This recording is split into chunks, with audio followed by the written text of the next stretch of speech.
যে ভক্তের কথা আমরা শুনবো সেই ভক্তের তার জীবনী কাহিনীর মধ্যে দিয়ে আমরা আমাদের অনেক অনেক শিক্ষা অর্জন করতে পারবো।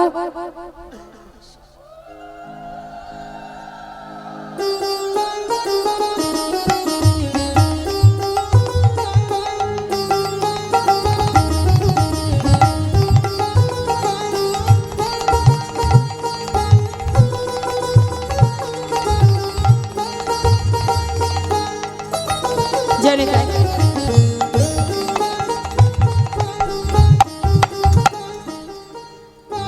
হরে কৃষ্ণ।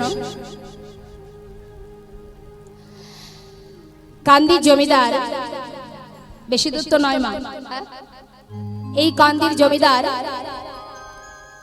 যার নাম ছিল গঙ্গা গোবিন্দ সিংহ, ভাইয়ের নাম ছিল রাধা গোবিন্দ সিংহ, দুই ভাই। তা দুই ভাইয়ের মধ্যে যে ছোট ভাই মানে রাধা গোবিন্দ, তার কোনো সন্তান ছিল না। আর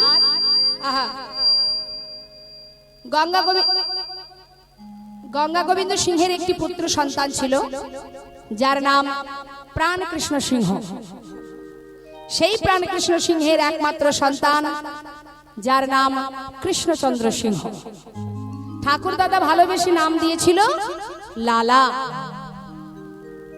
এখন বাবা ওমা আসতে, হরে কৃষ্ণ। আপনাদের পাশের বাড়ির ছেলে চলে গেল বৃন্দাবনে, গোবিন্দের কৃপা লাভ করলো, যেখানে আজও দেখতে পান রাধাকুণ্ডের তীরে লালা বাবুর সুন্দর মন্দির, যারা গিয়েছেন দর্শন করেছেন।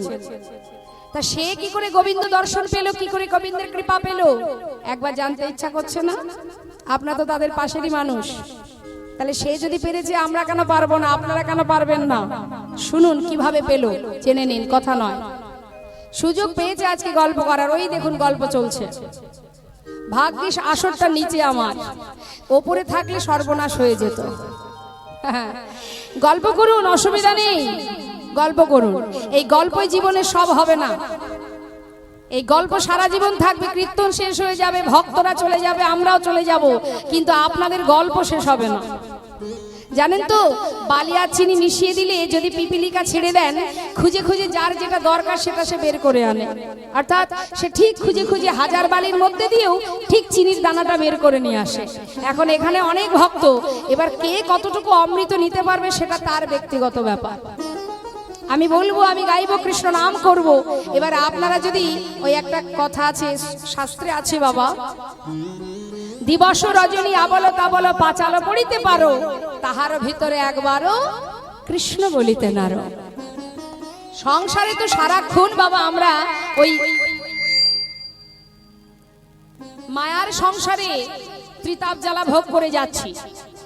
এখানে এত কষ্ট করে কমিটির ভক্তরা, ছোট ছোট ভাইয়েরা, যারা তিল তিল করে সবার কাছ থেকে ভিক্ষা করে আয়োজন করেছে এই সুন্দর হরিনামের আসরটি, যেখানে হরিনাম প্রচার হচ্ছে, সেখানে বসেও আপনারা আপনাদের রাজ্যের গল্প করে শুরু করে দিয়েছেন।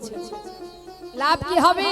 কোনো লাভ নেই। সময়ের সাথে সাথে ঠিক সবই চলে যাবে, কিন্তু আপনার ওই কষ্ট করে এখানে এসে আসা মানে বসে থাকা আর চলে যাওয়া, এটাই সার হবে, কাজের কাজ কিছু হবে না। ওই যে বললাম যে যতটুকু নিতে পারবে সেটুকুই তার লাভ। হ্যাঁ, তাই হেলায় সময়টা নষ্ট করবেন না। সবার কাছে আমার অনুরোধ, বিশেষ করে মায়েদের দিকে, ওই কে কোন দিক থেকে গেল আর কে এলো ওই দেখে লাভ নেই। শুনুন, মন দিয়ে শুনুন। আহা, এত ডিস্টার্ব হলে কি করে হবে বলুন তো?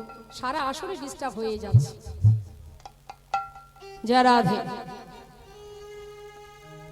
তামাগো, এই যে ছোট্ট ছেলেটি 12 বছরের ছেলে, মন দিয়ে শুনুন। সবার ঘরে, বেশিরভাগই অনেকের ঘরেই আছে 12 বছরের শিশু।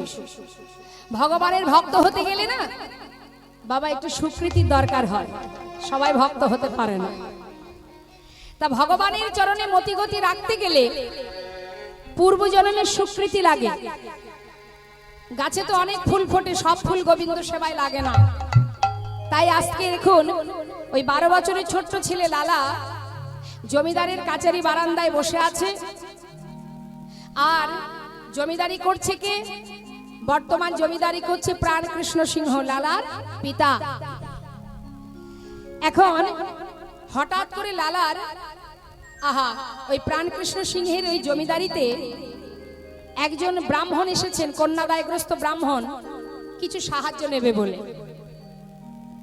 কিন্তু তাদের ওই জমিদারের ভিতরে, মানে জমিদারিতে একটা আদেশ ছিল প্রাণকৃষ্ণ সিংহের, যে যতদিন আমি জমিদারি করব এই জমিদারি মহল থেকে কাউকে কোনোদিন কিছু সাহায্য করা যাবে না।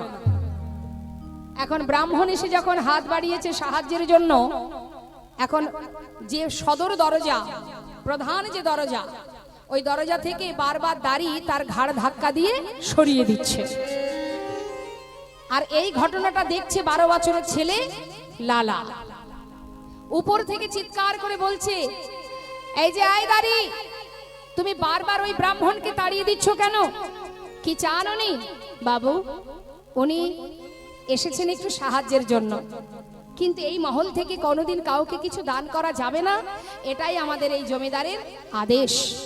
তাই ওকে এত করে বলছি কিন্তু কথা শুনছে না, বারবার সেই জন্য ঘাড় ধাক্কা দিয়ে সরিয়ে দিচ্ছি। তখন লালা বলে উঠলেন, শোনো দাঁড়ি, উনি একজন কন্যাদায়গ্রস্ত ব্রাহ্মণ, সাহায্যের জন্য এসেছে দ্বারে, তাকে ফিরিয়ে দেবে? যাও, ভেতরে যাও, আমার পিতাকে গিয়ে বলো তাকে যেন 1000 টাকা দান করে দেয়। যার এত ধন ঐশ্বর্য, এত বিষয় সম্পদ, সে 1000 টাকা দিতে পারবে না? যাও, চলে যাও, পিতাকে গিয়ে বলো এটা আমার আদেশ। সঙ্গে সঙ্গে দাঁড়ি ভিতরে গিয়ে প্রাণকৃষ্ণ সিংহকে বললেন, বাবু, আপনার ছেলে আদেশ করেছে, দ্বারে একজন ব্রাহ্মণ এসেছেন, তাকে 1000 টাকা দিতে হবে, তার আদেশ, আপনার ছেলের আদেশ, আপনি 1000 টাকা আমাকে দিন। প্রাণ কৃষ্ণ সিংহ বলে উঠলেন, এত বড় সাহস! আমি থাকতে আমার এইটুকু দুধের শিশু, সে কিনা আমার উপরে আদেশ করতে শেখে? শোনো, 1000 টাকা ব্রাহ্মণকে দান করে দিয়ে আমার ছেলেকে জানিয়ে এসো, যতদিন সে নিজে রোজগার করতে না শিখবে, এমনকি যে যতদিন সে জমিদার না হবে, ততদিন যেন দান করবার ইচ্ছাটুকু পর্যন্ত প্রকাশ না করে।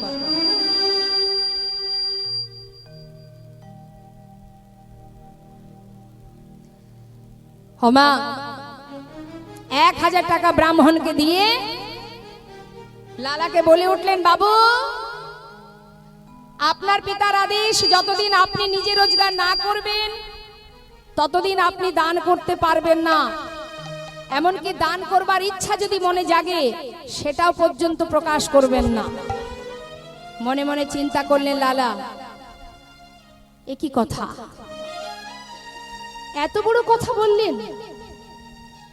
যার এত ধন ঐশ্বর্য, যার এত বিষয় সম্পদ, যে এত বড় জমিদার, তার মনের পরিচয় এমন, এত ছোট মন, আর আমি তার সন্তান, আমি তার সন্তান! ছি ছি ছি!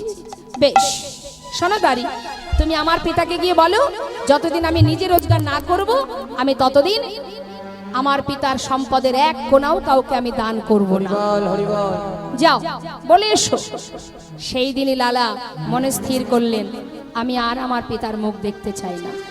যার এত ছোট মনের পরিচয় দিয়েছে, যার এত মন ছোট যে একজন ব্রাহ্মণকে দান করতে পারে না, আমি তার সন্তান হয়ে আমি তার সামনে থাকবো না।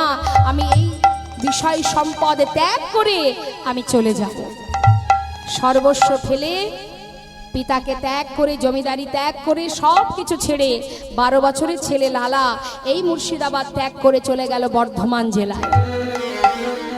বর্ধমানে এক ফেরেস্তাদারে মাত্র 20 টাকা বেতনে লালা কাজ করতে শুরু করলো। মা দেখতে দেখতে ছেলে বড় হচ্ছে, বাবারও বয়স হচ্ছে। সমস্ত প্রজাবর্গকে পাঠিয়ে দেয়, তোমরা যাও আমার ছেলেকে নিয়ে এসো। কিন্তু কোনো মতেই ছেলে রাজি হলো না, ফিরে সে এলো না। সে স্থির করেছে, আমি এমন ছোট মন যার, আমি তার মুখ দর্শন করব না। প্রতিজ্ঞাবদ্ধ, ছেলে ফিরে এলো না। দেখতে দেখতে বাবা সন্তানের শোকে শয্যাশায়ী হয়ে গেলেন। দেখুন মা, সম্পদ কেমন খারাপ! বিষয় সম্পদের লোভে আজ তার সন্তানকে হারালো, পেল না সন্তানকে দেখতে।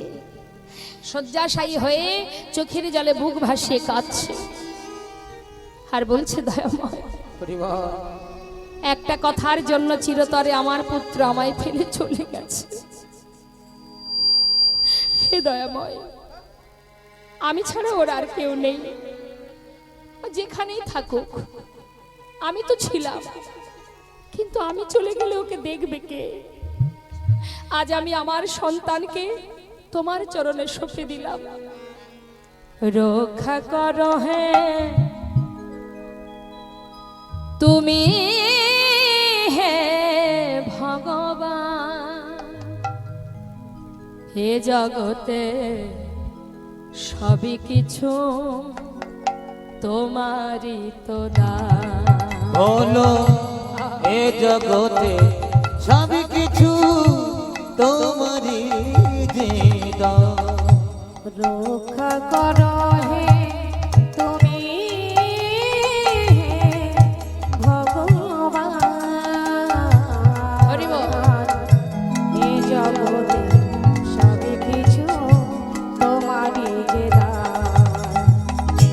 তুমি আছো হরি এই বিশ্ব চরাচরে, তুমি আছো হরি এই বিশ্ব চরাচরে। শেষের দিনে হরি ডাকি গো তোমারে। তুমি আছো হরি এই বিশ্ব চরাচরে, শেষের দিনে হরি ডাকি গো তোমারে। রক্ষা করো হে ভগবান,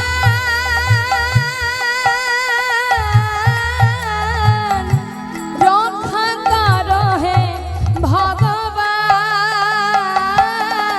একবার রক্ষা করো হে ভগবান, একবার রক্ষা করো হে তুমি, হে ভগবান। এ জগতে সবই কিছু তোমারই দান। বলো এ জগতে সবই কিছু তোমারই দান। চলে গেল মা, ভগবানের চরণে নিজের সন্তানকে সঁপে দিয়ে প্রভুর নাম স্মরণ করতে করতে প্রাণ কৃষ্ণ সিংহ ইহলোক ছেড়ে পরলোক গমন করলেন। তাই গৌর হরি বল। যখন বাবা মারা গেল, গ্রামবাসী সবাই মিলে তার শেষকৃত্য করে তারপরে গিয়ে লালাকে গিয়ে বললে, লালা এবার তুমি ফিরে চলো। যার প্রতি তোমার এত ক্ষোভ, এত অভিমান, সে তো চলে গেছে, এবার তো তুমি চলো, না হলে জমিদারি কে রক্ষা করবে? তারপরে লালা ফিরে এলো মা। ফিরে আসবার পর সমস্ত জমিদারি হিসাব নিকাশ তাকে বুঝিয়ে দিল। এবার লালা ধীরে ধীরে জমিদারি রক্ষা করতে আরম্ভ করলেন। দেখতে দেখতে তার বিবাহের বয়স হলো, বিবাহ হলো। স্ত্রীর নাম কাত্যায়নী। 1 বছর যেতে যেতেই তার একটি সন্তান হলো। ছেলের নাম ভগবানের নামে রাখলেন নারায়ণ। একটা পালিতা কন্যা ছিল লালার, যার নাম ছিল সুমতি। এই সুন্দর সংসার আর জমিদারি, সুন্দরভাবে জমিদারি রক্ষা হচ্ছে মা। সংসারের মধ্যে সুখে স্বাচ্ছন্দ্যে আনন্দে জীবন কাটছে। হঠাৎ একদিন তার দ্বারে একজন এক ভিখারি, তিনি এসেছেন ভিক্ষা চাইতে। হরিবল হরিবল। জমিদারি দ্বারে এসেছে ভিক্ষা চাইতে। আজ আপনারাও তো সেই জমিদার এলাকারই, সেই লালা জমিদার, সেই লালা বাবু জমিদার এলাকারই মানুষ আপনারা। আজ আপনাদের এখানেই মহতি হরিবাসর। বাবা, তা কমিটির ভক্তগণ আপনাদের কাছে যাচ্ছে, আপনারা ভগবানের সেবার জন্য, গিরিধারীর সেবার জন্য আপনারা কিছু কিছু দান করুন। ভগবানের সেবার জন্য দান করবেন। এ দান কখনো বৃথা হবে না। সবাই দান করুন, মুক্ত হস্তে দান করুন। দেখুন, দান অনেক রকমের আছে বাবা। 3 পদ্ধতির কথা বলি, 3টে দানের কথা বলি। তামসিক দান, রাজসিক দান, সাত্ত্বিক দান। তামসিক দানটা কেমন বাবা? দান অনেক রকমের আছে, রক্তদান, বস্ত্রদান, অন্নদান। আবার দেখবেন কেউ মদ খাওয়ার জন্য দান করে, তাই না? আরে বন্ধু নে 500 টাকা, 600 টাকা, 100 টাকা, আহা, মদ খাওয়ার জন্য। তাই না? 1000 টাকা কিরে তোর উপকার করলাম, তুই কিছু দিবি না, নে 1000 টাকা নিয়ে নে, কি 500 টাকা নিয়ে নে, খেয়ে নিস। মানে এটাও কিন্তু দান, কিন্তু এই দানটাকে বলা হয় তামসিক দান।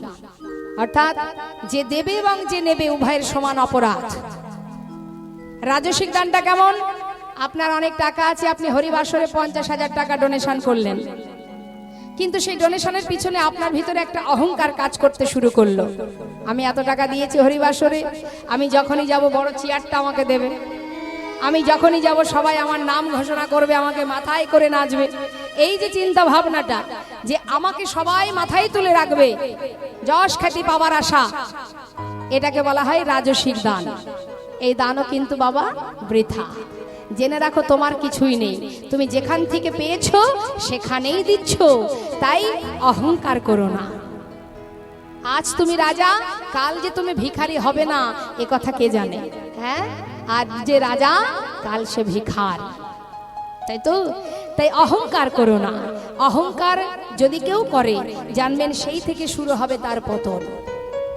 তাই দেখুন এটাকে বলা হয় রাজসিক দান। আর সাত্বিক দানটা কেমন? আপনার 100 টাকা আছে, আপনি 100 টাকা ভগবানকে দিতে দ্বিধা করছেন, আমার এই সীমিত পয়সা আমি দেব কি করে, কি করে দেব? যেমন সুদামা দ্বিধা করেছিল, শুকনো চিড়ে আমি কানাইকে খাওয়াবো কি করে?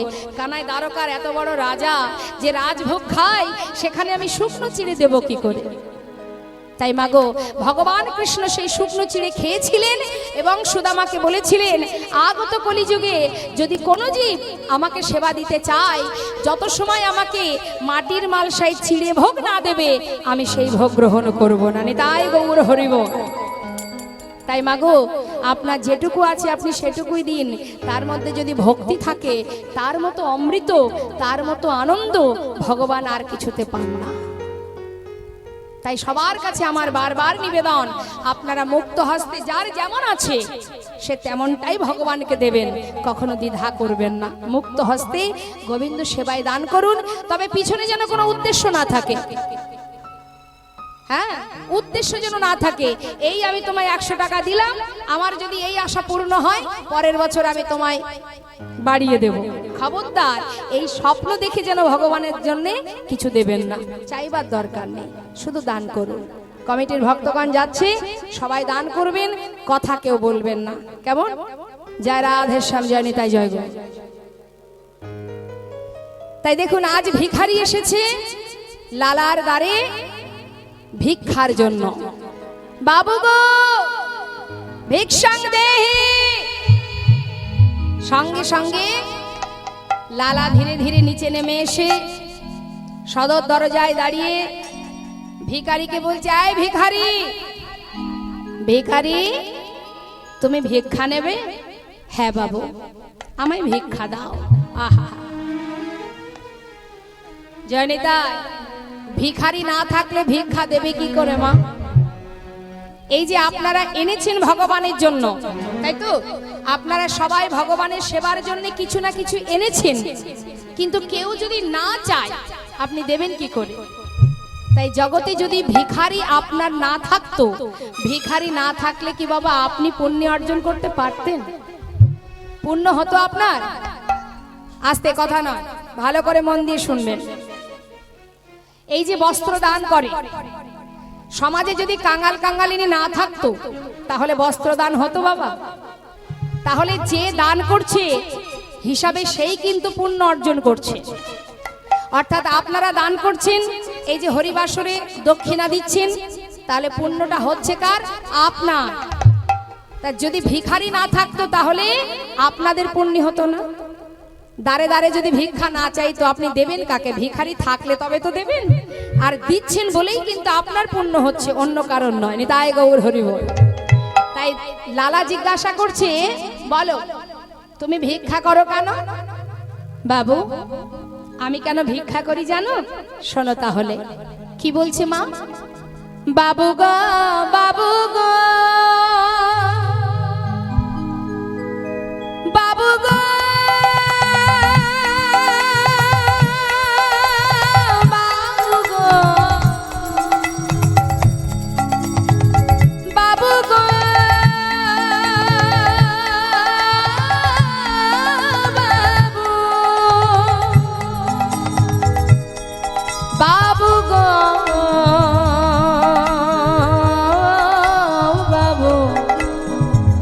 বাবু গো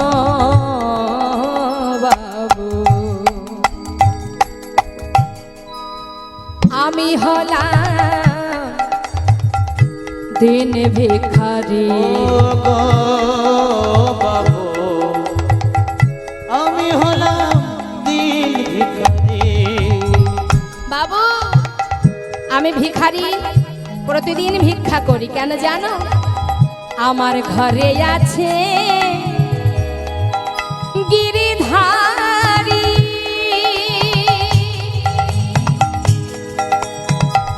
বাবু গো বাবু,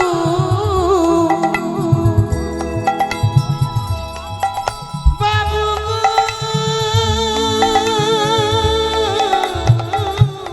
বাবু, আমার ঘরে আছে ওই গিরিধারী।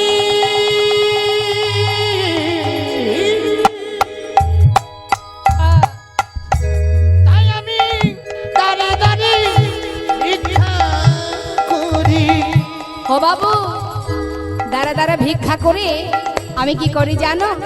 আমি আমার গিরিধারীকে সেবা দিই। তারে সেবা দিয়ে পাই গো প্রসাদ। তারে সেবা দিয়ে পাই গো প্রসাদ। বাবু এই তো আমার রীতি,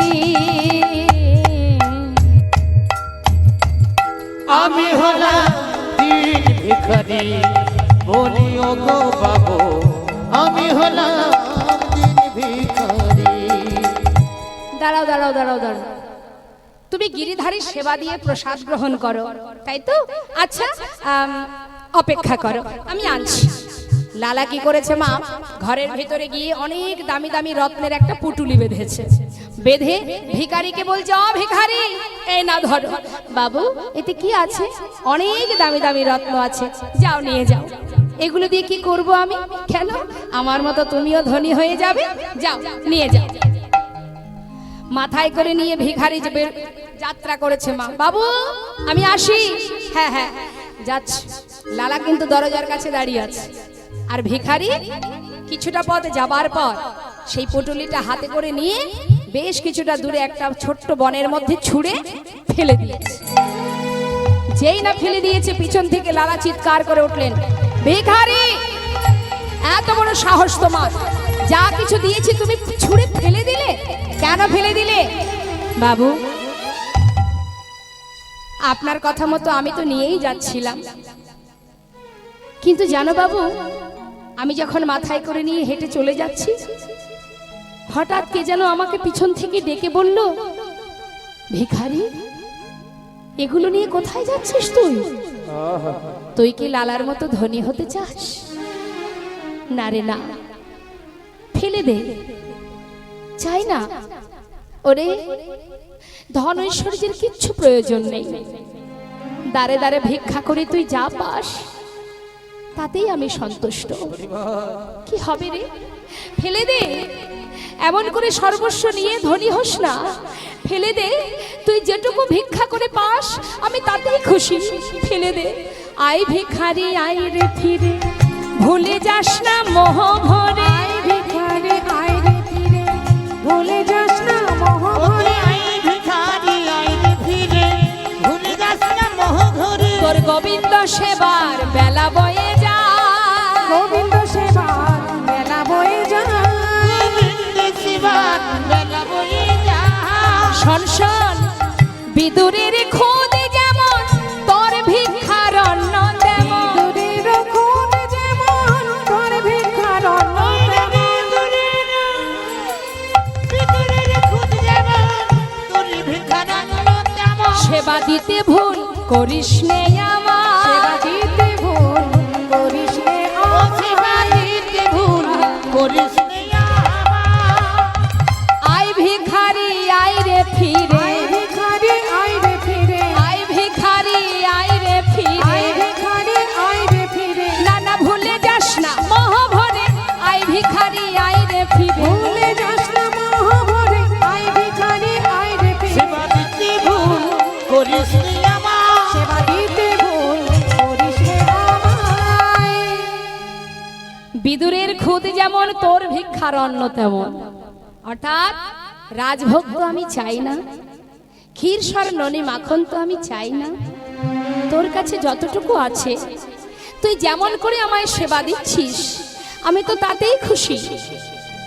আমি যদি বিদুরের ঘরে শাক অন্ন সেবা করতে পারি, সবরই এঁঠো কুল যদি আমি খেতে পারি, তাহলে তোর হাতের ভিক্ষা কেন আমি নেব না? ফেলে দে, ওই মোহের মধ্যে ডুবে যাস না। আহা, সত্য কথা মা, একটু আগেই আপনাদের বললাম, আস্তে কথা নয়। জেনে রাখবেন, রাম অবতারে যে সবরী, দেখুন ভালোবাসা কোথায় লুকিয়ে আছে মা। যে ছিল লাঞ্ছিত, সকলের অবহেলিত, সেই সবরী বনের ভিতরে রামকে এত ভালোবাসতো, প্রভু রামচন্দ্রকে ভালোবেসে প্রভু রামচন্দ্রকে সেবা দেবে বলে বনের ভিতরে কি সেবা দেবে বাবা? তাই তিনি গাছের কুল পেড়ে মা আগে নিজে কামড়িয়ে খেয়ে দেখতো কেমন, টক না মিষ্টি। যখন দেখতো মিষ্টি ফল, যেটা কামড়িয়ে অর্ধেক খেয়েছে আর বাকি অর্ধেকটা গুছিয়ে রাখতো, রামচন্দ্র আসলে আমি খেতে দেব। এইভাবে নিজের মুখের এঁঠো কুলগুলো গুছিয়ে গুছিয়ে রাখতেন, নিজের মুখের এঁটোটুকু ভগবানকে দিতেন, কিন্তু তার মধ্যে ছিল শুধু শুদ্ধ ভক্তি। আর যদি কারোর মধ্যে ভক্তি থাকে তার উচ্ছিষ্ট ভগবান সেবা করে। প্রভু রামচন্দ্র যে পথে আসবে, বনের ভিতরে ছোট্ট কুটির তার, তাই বন থেকে ফুল তুলে তুলে পাপড়ি ছিটিয়ে ছিটিয়ে রাখতো। কেন? রাম যখন আসবে আমার ঘরে, যাতে তার পায়ে ব্যথা না লাগে। প্রভু রামচন্দ্র সেই সবরীর কাছে এসে তিনি ছলনা করে বলেছিল, সবরী আমার প্রচন্ড খিদে পেয়েছে। তিনি তো সবই জানেন, ভক্ত বাঞ্ছা পূর্ণকারী ভগবান ভক্তির অধীর আগ্রহ নিয়ে এতদিনের অপেক্ষা প্রভু রামকে সেবা দেবে, তাই বাঞ্ছা পূর্ণকারী ভগবান এসেছেন বাঞ্ছা পূর্ণ করবে বলে। যেই না বলেছে, সঙ্গে সঙ্গে সবরী তার গুছিয়ে রাখা এঁঠো কুলগুলি প্রভুর কাছে এনে দিয়েছে।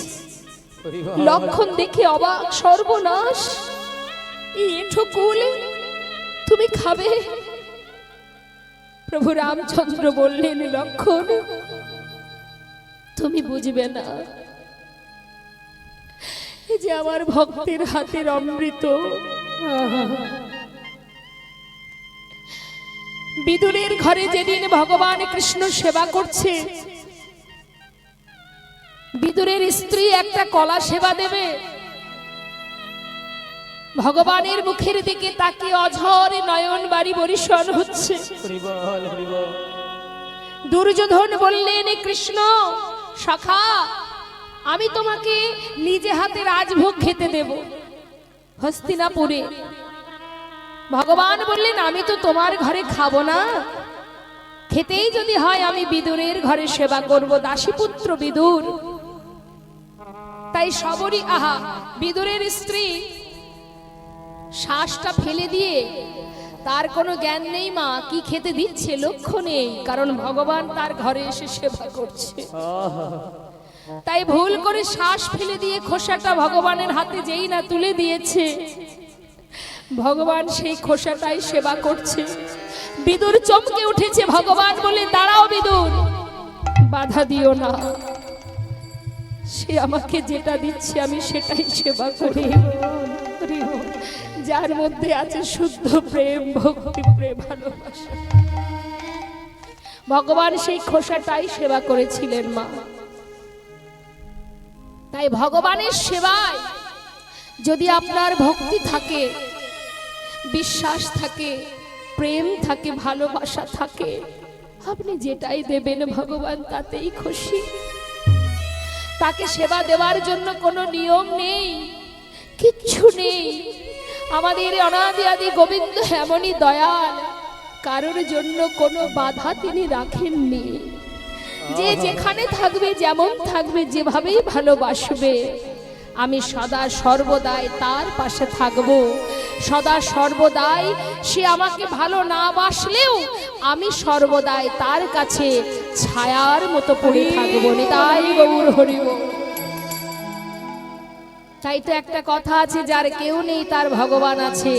তোমার দেখার নয়ন নেই, তুমি দেখতে পাচ্ছ না, কিন্তু জেনে রাখো সবাই তোমাকে ফেলে চলে গেলেও সে কোনোদিনই তোমায় ফেলে চলে যাবে না। সে জন্ম থেকে মৃত্যু পর্যন্ত তোমারই পাশে আছে। সে তোমার দুঃখে যেমন আছে, সে তোমার সুখেও আছে। সে তোমার ভালোতেও যেমন আছে, সে তোমার মন্দতেও আছে। মহাভারতে যখন যুদ্ধ হয়েছিল মা, যারা মারা গেছে ধর্ম বিরোধী ছিল, যারা ধর্ম রক্ষার্থে যাদের প্রাণ হারা হতে হয়েছে, ভগবান কি তাদের জন্য কাঁদেননি? তারাও তিনিও কেঁদেছিলেন তাদের জন্য। মাতা গান্ধারীর অভিশাপ গ্রহণ করেছিলেন, বলেছিলেন আজ মা যে অভিশাপ আমায় দিয়েছে আমি মাথা পেতে নিলাম। কেন না, কুরুক্ষেত্রের যুদ্ধের মাঠে আমি যেমন জয়লাভ করেছি, জয়ের আনন্দ যেমন আমি পেয়েছি, তেমন যারা আমাদের ছেড়ে চলে গেছে তাদের জন্য সবাই কাঁদছে, তেমন পরাজয়ের যন্ত্রণাও আমি ভোগ করতে চাই। সবার আশীর্বাদ যেমন আমি মাথায় নিয়েছি, তেমন সকলের অভিশাপও আমি মাথায় গ্রহণ করতে চাই। তাই মাগো, ভগবানকে তুমি যদি ভালোবেসে যেমনটা সেবা দেবে, তার একটা প্রমাণ আপনাদের আমি দিয়ে যাই, যেটা অতি বাস্তবে, যেটা আপনারা গেলে দেখতে পাবেন। শ্রীখণ্ড বর্ধমান ডিস্ট্রিক্টে, যেখানে মুকুন্দ দাসের একটা বিগ্রহ ছিল, গোপীনাথ বিগ্রহ। কিন্তু মুকুন্দ দাস ছিলেন একজন ভালো জমির কবিরাজ। আগেকার সময়তে এত ওষুধপত্র ছিল না, যে কবিরাজই করতেন। গ্রামে কোনো ব্যক্তি অসুস্থ হলে তার কাছে আসতেন বা তাকে যেতে হতো। তা মুকুন্দ দাসের ঘরে ওই গোপীনাথের সেবা, গোপীনাথ বিগ্রহের সেবা, যাবেন দর্শন করে আসবেন। আমরা কিছুদিন আগেও দেখে এসেছি। মুসলমান নবাব হোসেন শাহ তিনিও গিয়েছিলেন মুকুন্দ দাসের কাছে সুস্থ হবার জন্য। তা মাগো, এই যে বিগ্রহ, রাধা মাধবের বিগ্রহ আছে, আবার সেই সঙ্গে গোপীনাথ বিগ্রহ আছে। তাই ছোট্ট গোপীনাথ যার সেবা দিতেন মুকুন্দ দাস, হঠাৎ একদিন গ্রামে একজন অসুস্থ হয়েছে বলে মুকুন্দ দাস চিন্তা করছে, আমার একসঙ্গে দুটো কাজ পড়ে গেল, কোন দিকে যাব? গ্রামে একজন অসুস্থ, আবার এদিকে ঘরে গোপীনাথের সেবা, আমি কি করব?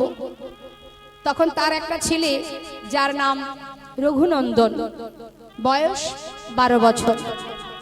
ছোট্ট ছেলেটা এসে বলছে, বাবা এত চিন্তা করো না, আমি তো আছি, তুমি গ্রামে যে অসুস্থ হয়েছে তার কাছে চলে যাও, আর ঘরে গোপীনাথের সেবাটা আজ আমি দিয়ে দেব। মুকুন্দ দাস বলছে, হ্যাঁ রে, গোপীনাথের সেবা দেবা বললেই কি হয়? তার অনেক নিয়ম আছে, অনেক আচার নিষ্ঠা আছে, অনেক মন্ত্রতন্ত্র জানতে হয়, তুই তো অত শত কিছু জানিস না বাবা। ছোট্ট ছেলে, 12 বছরের ছেলে রঘুনন্দন বলে উঠলেন, বাবা তোমার মতো মন্ত্র জানি না, আচার জানি না, কিন্তু দেখো বাবা, আজকে যদি আমি ওকে ভালোবেসে খাওয়াই, ও কি খাবে না? মনে মনে চিন্তা করলেন, তাই তো, কেউ যদি ভগবানকে ভক্তি ভরে ভালোবেসে খাওয়ায়, ভগবান তো তাতেই খুশি, তাতে তো আর মন্ত্রের প্রয়োজন হয় না। হরি বল, হরি বল। বৃন্দাবনের সমস্ত গোপ গোয়ালাগণ, রাখাল বালক, ব্রজগোপী যারা, তারা কি মন্ত্র দিয়ে গোবিন্দকে ভালোবাসতেন? না, অন্তর থেকে ভালোবাসতেন। তাই আজ গোপীনাথকে সেবা দিচ্ছে ছোট্ট ছেলে রঘুনন্দন। কি করছে মা? রান্নাঘর থেকে দেখছে অনেক কিছু গোছানো সাজানো, কিন্তু রান্না হয়নি, তাড়াতাড়ি করে রন্ধন করছে। আর এদিকে মুকুন্দ দাস বলছে, শোন, হ্যাঁ রে, এই রঘুনন্দন, সেবা দিয়ে প্রসাদ রেখে দিবি, আমি চললাম একটু গ্রামে যাই, ফিরে এসে প্রসাদ পাবো, কেমন? ঠিক আছে বাবা, তুমি চলে যাও, চিন্তা করতে হবে না। চলে গেল মুকুন্দ দাস আর সেই ছেলে 12 বছরের রঘুনন্দন পাত্রে সবকিছু নিয়ে এবার মন্দিরের ভিতরে ঢুকেছে বাবা। মন্দিরের ভিতরে গিয়ে বিগ্রহ গোপীনাথের সামনে পাত্রটা রেখেছে, প্রসাদের পাত্রটা, ভোগের পাত্রটা রেখে ডাকছে, গোপীনাথ শিগগিরই এসো, আজ বাবা ঘরে নেই, আজ আমি এসেছি তোমাকে খাওয়াবো বলে, তাড়াতাড়ি এসো, এসে খেয়ে নাও। সে কিন্তু দিব্যি সিংহাসনে বসে আছে মা, আসছে না। কিন্তু সে জানে আমি যেমন বাবার ছেলে, ও বাবার এক সন্তান, এটাই ও জানে। 12 বছরের শিশু তো, সে কখনো জানে না যে ওটা আলাদা কোনো আলাদা কেউ, এটা জানে না। জানে আমি যেমন সন্তান, ওই গোপীনাথও বাবার সন্তান, তাই ডেকেই যাচ্ছে, ও গোপীনাথ শিগগিরই এসো, আজ বাবা ঘরে নেই, আমি অনেক কষ্ট করে রান্না করেছি তোমার জন্য, তুমি শিগগিরই এসো, তাড়াতাড়ি খেয়ে নাও। তাও আসছে না মা। চিন্তায় পড়ে গেল রঘুনন্দন, কি ব্যাপার, আসছে না কেন? আমি যে বাবাকে কথা দিয়েছি ওকে খাওয়াবো, ও যদি না আসে বাবা যে আমাকে বকবে। না না গোপীনাথ, গোপীনাথ জানো তো আমি অনেক কষ্ট করে রান্না করেছি, আমার কি কষ্ট হয় না বলো? আমি তোমার জন্য করেছি, কেন তুমি দাঁড়িয়ে আছো? এসে খেয়ে নাও, শিগগিরই খেয়ে নাও। তাও আসছে না মা, কি ব্যাপার, আসছে না কেন? তবে কি আমার কি কোনো ভুল হচ্ছে? হঠাৎ তাকিয়ে দেখছি দরজা খোলা। ও বুঝেছি বুঝেছি, বাবা যখন তোমাকে খাওয়ায় আমি দেখেছি দরজা বন্ধ করে খাওয়ায়, দাঁড়াও আমি দরজাটা বন্ধ করে আসি। দরজাটা বন্ধ করে দিল, এবার এসো, শিগগিরই এসো। তাও আসছে না, কি হলো, আসছে না কেন? গোপীনাথ তুমি কি আসবে না? কি ভেবেছো তুমি আজ বাবা ঘরে নেই বলে আসবে না? শোনো গোপীনাথ, তুমি যদি না আসো, আমি যদি না খাই, আমার বাবা যেমন আমাকে লাঠি দিয়ে মেরে মেরে খাওয়ায়, আজ তুমি যদি না আসো, ভালোই ভালোই চলে এসো, তা না হলে মন্দির থেকে বেরিয়ে খুঁজে খুঁজে একটা লাঠি জোগাড় করেছে, লাঠিটা নিয়ে মন্দিরে ঢুকে বলছে, গোপীনাথ দেখতে পাচ্ছ আমার হাতে কি আছে? ভালো চাও চলে এসো, না হলে লাঠি দিয়ে না আজ আমি তোমাকে মেরে মেরে নিয়ে আসবো। লাঠি দিয়ে ভগবানের সম্মুখে দাঁড়িয়ে যদি কেউ ভয় দেখায় মা, ভগবানের কাছে একমাত্র ভক্তেরই জোর খাটে। সে তো জানে যে ও আমার বাবার সন্তান, সে জানে না এটা বিগ্রহ, এটা পাথর, সে জানে না। ভগবান পাথরের মধ্যে আর থাকতে পারছে না মা, কি করে থাকবে? কেউ যদি এমন ভালোবাসা দেয়, এ জগতে কে বা থাকতে পারবে? ভগবান পাথর থেকে সচল মূর্তি ধারণ করেছে, ধারণ করে 1 পা 2 পা করে পাতা আসনে এসে বসেছে, আর মনে মনে বলছে, ভক্ত এতদিন এই ঘরে আছি, কিন্তু এমন ভালোবাসা কোনোদিন আমি পাইনি। তুমি আমাকে লাঠির ভয় দেখালে। যেই না এসে বসেছে, রঘুনন্দন মনে মনে ভাবছে, যেই লাঠির ভয় দেখিয়েছে সেই চলে এসেছে। খেয়ে নাও, শিগগিরই খেয়ে নাও। খাচ্ছি। রঘুনন্দন জিজ্ঞাসা করছে, মা কেমন হয়েছে গোপীনাথ? জানি না কেমন হয়েছে, কোনোদিন তো রান্না করিনি, একটু কষ্ট করে খেয়ে নাও, কাল বাবা এসে তোমাকে ভালো করে রান্না করে খাও। মনে মনে ভগবান বলছে, তুমি জানো না ভক্ত, ভক্তের হাতে রান্না সেটা খারাপ হবে কি করে? ভক্ত যদি ভালোবেসে কাউকে খাওয়ায়, সেটা কখনো খারাপ হতে পারে? এই যে অমৃত, তুমি বুঝবে না। আজ অমৃত সেবা করতে করতে, ভক্তের হাতে রান্না পেয়ে মনের সুখে সেবা করছে, আর সেবা করতে করতে আজ আর কারোর কথা মনে নেই বাবা, প্রায় শেষ। অবশেষে যেটুকু ছিল মুখে দিতে যাবে, এমন সময় পাশে থেকে গোপীনাথ হাতটা চেপে ধরেছে। রঘুনন্দন গোপীনাথ হাতটা চেপে ধরেছে, আর মুখে দিতে পারছে না। যেই না চেপে ধরেছে, বলছে, কি হলো? আমাকে তুমি সেবায় বাধা দিচ্ছ? দেব না। তুমি যে সব খেয়ে নিচ্ছ, তুমি জানো না এখনো আমি খাইনি, বাবা খাইনি, সবে যদি তুমি খাবে আমরা কি খাবো? আগে তো আসছিলে না, এসেছো ঠিক আছে, খাচ্ছ খাও, তাই বলে সব খেয়ে নেবে? আমাদের জন্য একটু রাখবে না? ভগবান বলছে দেখো রঘুনন্দন, আজ না আমার কারোর কথা মনে ছিল না, বেশ আমার হাতে যেটুকু আছে এটুকু আমি তোমার জন্য রেখে গেলাম, তুমি খেয়ে নেবে, কেমন? ঠিক আছে। ভগবান আবার বিগ্রে মিলিত হয়ে গেল মা, আর পাত্রে যেটুকু ছিল সেবা করে ভালো করে পাত্রটা ধুয়ে তুলে রেখেছে। এদিকে সময় হতে না হতেই মুকুন্দ দাস ঘরে ঢুকেছে, ঢুকে ডাকছে রঘুনন্দন। বলো বাবা, সেবাটা দিয়েছিস তো? হ্যাঁ। তুমি চিন্তা করো না বাবা, ঠিক আছে, এবার আমাকে একটু প্রসাদ দে, আমার খুব খিদে পেয়েছে। বাবা জানো তো আজ না প্রসাদ নেই। কেন? কোনো ভক্ত এসেছিল নাকি বাড়িতে? কেউ আসেনি, তাহলে প্রসাদ কি হবে? কি আর হবে, সবই তো গোপীনাথ খেয়ে নিচ্ছিল। ভাগ্যিস আমি হাতটা চেপে ধরেছিলাম, আমাকে একটুখানি দিয়েছে, সেটা আমি খেয়ে নিয়েছি। কি বললি? গোপীনাথ খেয়েছে? এটা কি করে সম্ভব?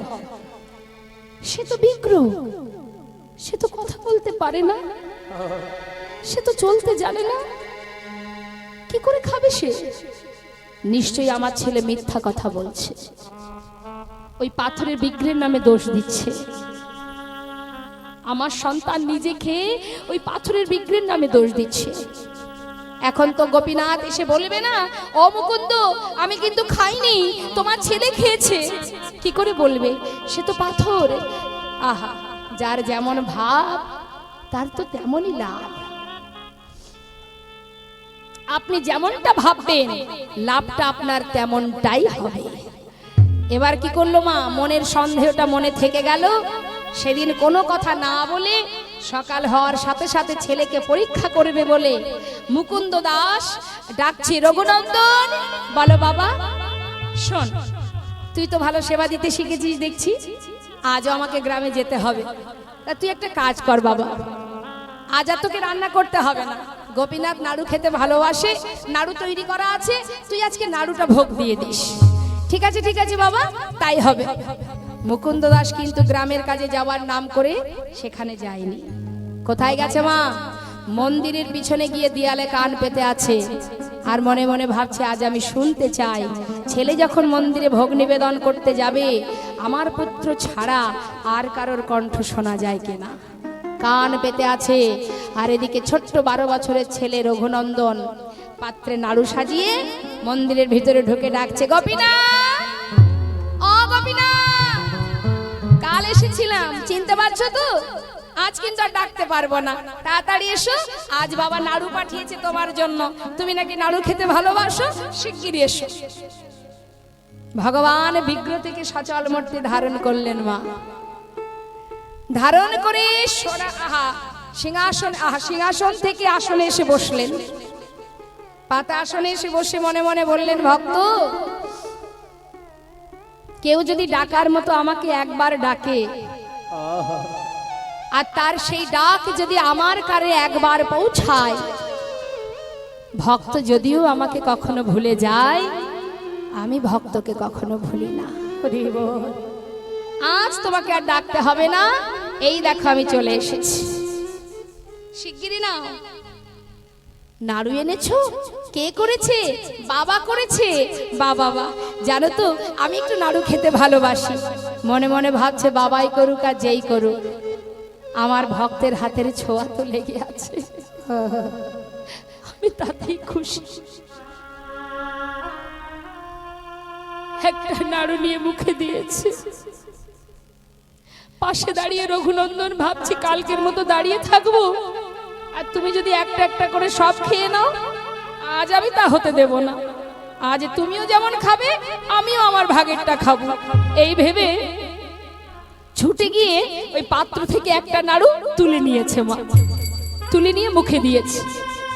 অর্ধেকটা খেয়েছে, অর্ধেকটা খাবার পরে যখন নিজের মুখে ভালো লেগেছে, বাকি এঠো অর্ধেক নাড়ুটা গোপীনাথের মুখের কাছে ধরেছে।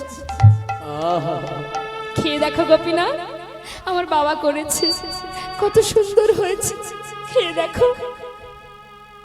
ভগবান এমন প্রেম দেখে, ভক্তি দেখে নয়নের জলে বুক ভাসিয়ে কাঁদছে আর বলছে, ভক্ত তোমার মতো একজন ভক্ত এই ঘরে আছে আমি জানতাম না, যে নিজের মুখের এঁঠো নাড়ু খাওয়াতে তোমার দ্বিধা হচ্ছে না। কত ভালোবাসলে নিজের ভালো লাগা বস্তুটি আমার মুখে তুলে দিতে পারো। ভগবানের চোখে জল দেখে রঘুনন্দন বলছে, গোপীনাথ তুমি কাঁদছো? দাঁড়াও দাঁড়াও, আমার এঁঠো নাড়ু দিয়েছি সেই জন্য? কি জানো তো, আমার তো ভালো লেগেছে তাই আমি তোমায় দিচ্ছিলাম। ঠিক আছে কেঁদো না, আমি আর দেব না। ভগবান বললেন, না না ভক্ত, আমি সেজন্য কাঁদছি না। দেখো তুমি যদি তোমার এঁঠো নাড়ুটা আমাকে খাওয়াতে পারো, আমি কি আমার এই প্রসাদী নাড়ুটা তোমাকে খাওয়াতে পারি? বেশ, তো তাহলে তুমি আমাকে খাও আর আমি তোমাকে খাওয়াই। এবার ভগবান তার প্রসাদী নাড়ু দিচ্ছে ভক্তের বদনে, আর ভক্ত তার মুখের এঁঠো নাড়ু দিচ্ছে ভগবানের বদনে। ভক্ত ভগবানের মধুর মিলন, মধুর ভালোবাসা। মুকুন্দ দাস মন্দিরের পিছনে মনে মনে ভাবছে, কে আমার ছেলের কণ্ঠ ছাড়া আরো একজনের কণ্ঠ শোনা যায়, তবে কে এলো সে? ছুটতে ছুটতে ঘুরে এসে যেই না মুস্তাক হাতে দরজা খুলেছে, তার আগেই ভগবান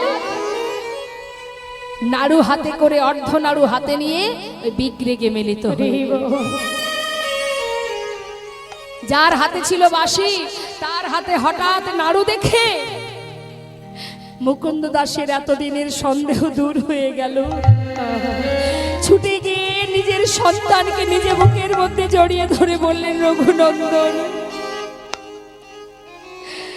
এতদিন আমি যার সেবা দিয়েছি কোনোদিন দেখা পাইনি, কারণ আমি সেবা দিয়েছি তাকে বিগ্রহ ভেবে, আর তুই সেবা দিয়েছিস নিজের জন ভেবে।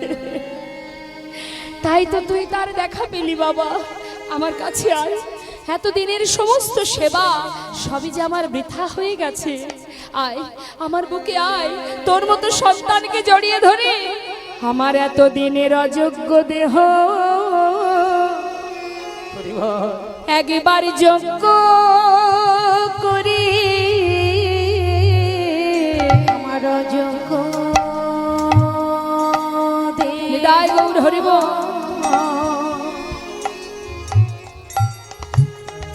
আমি যোগ্য করি তোর মতো ভক্ত সন্তানে আমি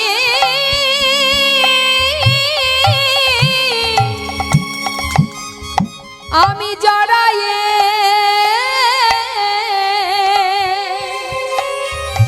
জড়ায়ে ধরে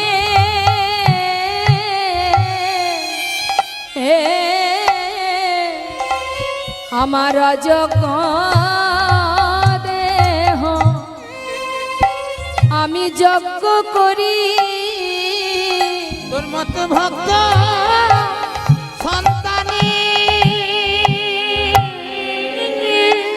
হরি বল।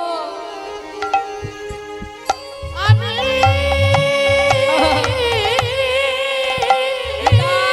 হরি বল, হরি বল। আমি জানাই ধরি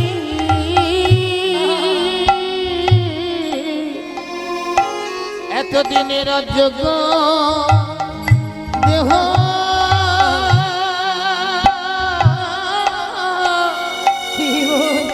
আমি যোগ্য করি। আমার মানব জনম আমি ধন্য করি। এতদিনের অযোগ্য দেহ যোগ্য করি। মানবী জনম ধন্য করি। তোর মতো ভক্ত সন্তানে জড়ায়ে ধরি আমার তাপিত হৃদয়